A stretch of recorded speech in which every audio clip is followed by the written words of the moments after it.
Um, Good afternoon, everyone. Good morning, good evening, and greetings to you all wherever you are watching this video. Okay, my name is Morgan Mwinga. My parents are Patrick Mwinga and Rosalinde Mwinga. Well, my parents, excuse me, just like many other heroes and heroines of this country, left the country in the 60s to go abroad and fight for the freedom and total peace that we are enjoying in this country today. And as a daughter of these heroes and heroines, I too sit here today to make this video in the hope to make influence into the decisions that are currently being made at the political scenes regarding the future of our country and also our fate as citizens of this country. And this video is called Make the Change. The wisest nation in the SADC region, and by far the African continent, are our brothers and sisters from Zambia. You see, Zambians not so long ago could not trade in their own currency. The Zambian kwacha was very weak, and I remember back in the 2005, I was very, very young at the time. I tried my hands at entrepreneurship, and I would import dry kapenda from Zambia into Namibia to trade for a profit. And my quotation for my stock of kapenda from Zambia would read 20 million kwachas. That was the value of the stock of the kapenda that I would import in the country.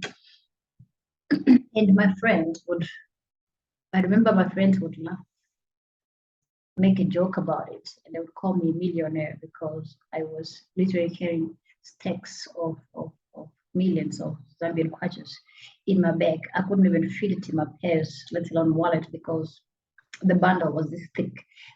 You literally have to carry so much kwachas for a small purchase. And but to convert the 20 billion kwachas to Namibian dollars, it just means that I was carrying 19,000 Namibian dollars of value of my stock that I would do to purchase this kapenta. But in comparison, that is just to say, the Zambian kwacha and the Namibian dollars then was that the Zambian kwacha was junk. Okay, it was loose money.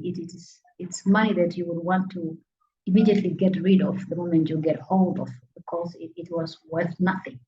Okay, but however, today the kwacha has risen, and it is ranked the 6th most powerful currency in the continent. And who would have thought that we would live to witness this transformation from when the Zambian kwacha was equivalent to nothing, and today one Zambian kwacha is equivalent to $1 million and a few 12 to 13 cents to be precise, if according to those who play around with the building blocks of currency. So that's what it means. It has grown to be something, and in a span of 1 year, they have transformed the currency to be that powerful. And while all praise go to the president, the current president, I, on the other hand, would want to say it is the people of Zambia. It is the men and women of Zambia, because they took a chance to change, and they have decided on that fateful election day to change for the better. Okay, so they chose to leave from the comfort zone to do something greater for their country. And And this is not the first time that the Zambians are doing this. Back in 1991, the first time the Zambians manifested through patriotism and the love and devotion to their country was when they outvoted the then sitting president, the late His Excellency Kenneth Kaunda, also the founding father of the Zambian nation. And they put sentimental values aside and they decided to change and choose for what is best for the total of Zambia. And this also is an admirable quality of true democracy and deep sense of patriotism that the Zambian people are actually showing when it comes to protecting their country in totality, and they are not bound by individuals. And I've seen this also. There's a movie that called I also watched Black Panther. Also, in some way, when it came towards the end, when there was in this fierce fighting, when King T'Challa came back to claim his throne from this self-imposed leader of king that they were serving at the time, very ruthless. So the general, the Shi general, there was a time when she had to fight, come face to face with her fiance, who at this time was now siding with this self-reigning imposed leader, and she actually said something very, very powerful, and I think it's something that in reality many of us have to emulate when it comes to defending the state of our nation, where and really back it up with true values that we believe in. So she came face to face with her fiance, and him trying to brainwash said, "Would you kill me, my love?" And she said, "For Wakanda, I will." Something in that line. And this is a demonstration of true patriotism.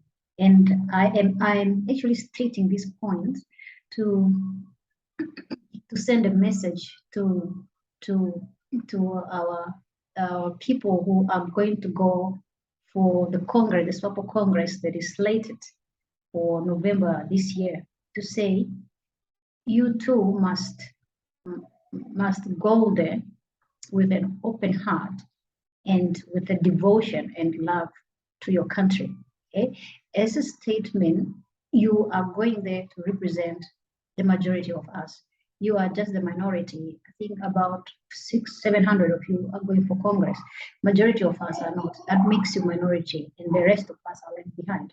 But you are going there carrying the voices of so many of us who will not be there.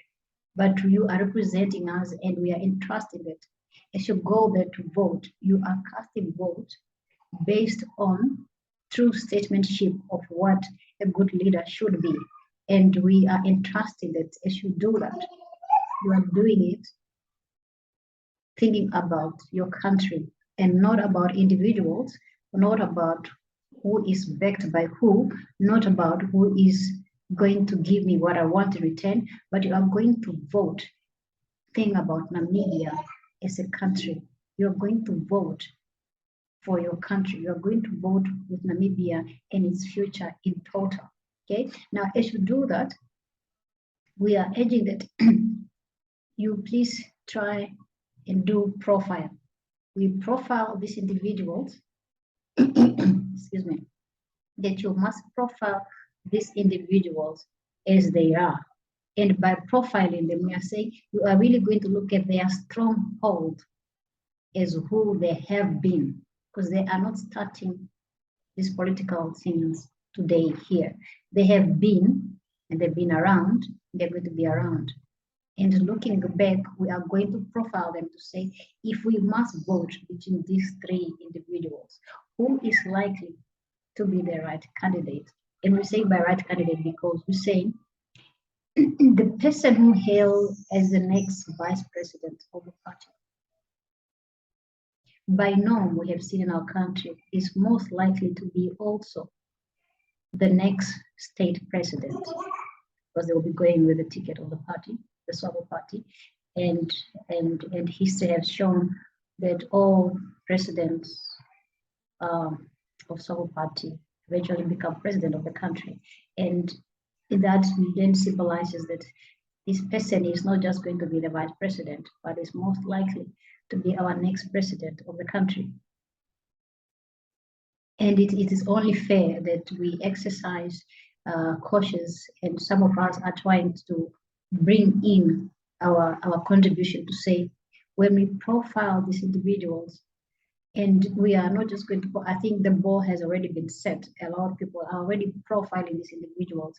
I am urging that you please listen to what we are saying on the outside in terms of who these people are, and if these people, if these are these people, what are the chances that they will be good presidents and good vice presidents to begin with, and ultimately good president of the country. So we are going to look at it from, so we will profile for you these individuals, and as we do that, we will ask you to please listen. And when you go there on that day, you make the right decision for all of us and not for yourself. So we look at these individuals, when you have to start profiling, looking at the quality of their leadership. Who are they? Okay, what do they stand for as humans? Are they selfless as individuals? Have we known them before? What is their stance in the society? How do they mingle? How do they go out? Are they empathetic to our problems and our cries that we have been shedding throughout the years as citizens? Okay, what tick their fancy? How are they living? What is the lifestyle of this person? And if you can sum up all of these, if we have a compliance checklist and we can tick and sum up these things, who would make the right candidate and ultimately the next president? And is this the person we want? Now, what we have learned from the Zambians, and as I've indicated when I have just been alluding their history, which is very, very colorful. It has got a lot of twists and turns, because with the Zambians, things are not played out as they are, but things take twist and turn. They come as they come, and they are not played out. And they don't always know what is the real outcome, because their history is not written out. It's not pre-written. It unfolds as they live. And if we can emulate, and if there's anything we can learn from our Zambian counterparts, is that patriotism is key. To have the love for your country so bad that you will defend it to tooth and nail, that you step out of your comfort zone, that you step out from the norms, that you step out from compliance to do what you think, what you believe is right for your country. And that is what the Zambians have shown us. And we are now at a trajectory in our life or in our political history where we are starting to be very matured. We are learning things, and things are evolving. We need to start also learning that it is not by sentiment. It does not have to be by commitment to individuals. It doesn't have to be something that has to be because it has always been. But we are doing this because we're saying 20 years from now on, when we are not here, when you and I are not here, but our children are here, what are we leaving them with? What is it that we have now that we can leave them? Or what is it that we don't have now that we can use to multiply? And that is the true patriotism that we are asking you, our representative who are going to this Congress, to please keep in mind. Thank you.